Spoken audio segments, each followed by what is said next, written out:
जय हिंद दोस्तों। आज के हम इस वीडियो में पढ़ेंगे जनन तंत्र के बारे में। जनन तंत्र क्या होता है और रिप्रोडक्शन इसको बोलते हैं, वो क्या होता है। ठीक है, चलिए यहाँ पर अगर आप लोग मेरे चैनल पर नए हैं तो मेरे चैनल को सब्सक्राइब कर लीजिएगा, क्योंकि इस चैनल पर आप लोगों को किसी सब्जेक्ट से रिलेटेड किसी भी स्ट्रीम के लिए यहाँ पर वीडियो अपलोड किया जाता है। अगर आप लोग आर्ट्स से हैं या साइंस से हैं, आप 10 क्लास में हैं या 12 क्लास में हैं, आप लोगों के लिए वीडियो महत्वपूर्ण होगा। देखिए आज हम लोग पढ़ेंगे जनन तंत्र के बारे में। जनन तंत्र क्या होता है, देखिए यहाँ पर जो जनन होता है इसे हम लोग अंग्रेजी में रिप्रोडक्शन बोलते हैं। रिप्रोडक्शन री का मतलब होता है फिर से जनरेट करना। जब किसी भी मतलब कि अंग्रेजी शब्द में अगर री लग जाता है उसे बोलते हैं फिर से उसको जनन मतलब रिप्रोडक्स करना। ठीक है, देखिए तो जनन क्या होता है, पहले हम लोग समझेंगे जनन क्या होता है। तो जिससे संतान की उत्पत्ति होती है उसे जनन कहते हैं। यानी जनन वह प्रक्रिया है जिसके द्वारा मनुष्य या जीव जंतु सेम अपने ही जैसा संतान की उत्पत्ति करता है, उसे हम जनन कहते हैं। यहाँ पर हो गया हमारा जनन। अब जो जनन होता है इसके दो है, जनन के मुख्य दो प्रकार है। इसमें पहला हमारा हो गया अलैंगिक जनन, जिसे हम लोग अनसेक्सुअल रिप्रोडक्शन बोलते हैं। इसमें हमारा दूसरा हो गया लैंगिक जनन, जिसे सेक्सुअल रिप्रोडक्शन बोलते हैं। ठीक है, जनन कितने प्रकार के होते हैं, दो प्रकार के। यहाँ पर अलैंगिक अनसेक्सुअल, लैंगिक सेक्सुअल रिप्रोडक्शन। इसमें हम लोग पढ़ेंगे अलैंगिक जनन के बारे में। दूसरा नंबर जो हमारा है लैंगिक जनन, सबसे पहले हम लोग पढ़ते हैं अलैंगिक जनन के बारे में। देखिए अलैंगिक मतलब क्या होता है, अ के मतलब होता है नहीं और लैंगिक के मतलब होता है कि जनन।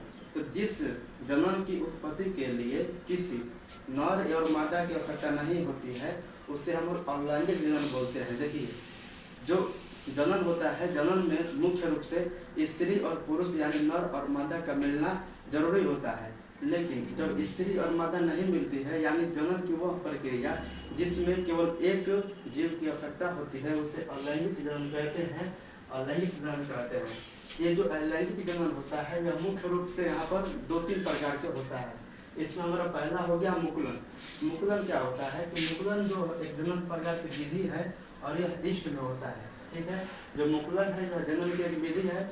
मुकुलन क्या होता है, जब हम लोग किसी वस्तु को यानी रखते हैं तो वस्तु अपने ही शरीर से यहाँ पर जो इसका शरीर हो गया, इस अपने ही शरीर से जो लंबा शरीर हो गया इसका, फिर यहाँ से गांठ बनता है और इसी गांठ का जो ऊपरा भाग है यह अलग हो जाता है और इसका जो निचला भाग है यह अलग हो जाता है।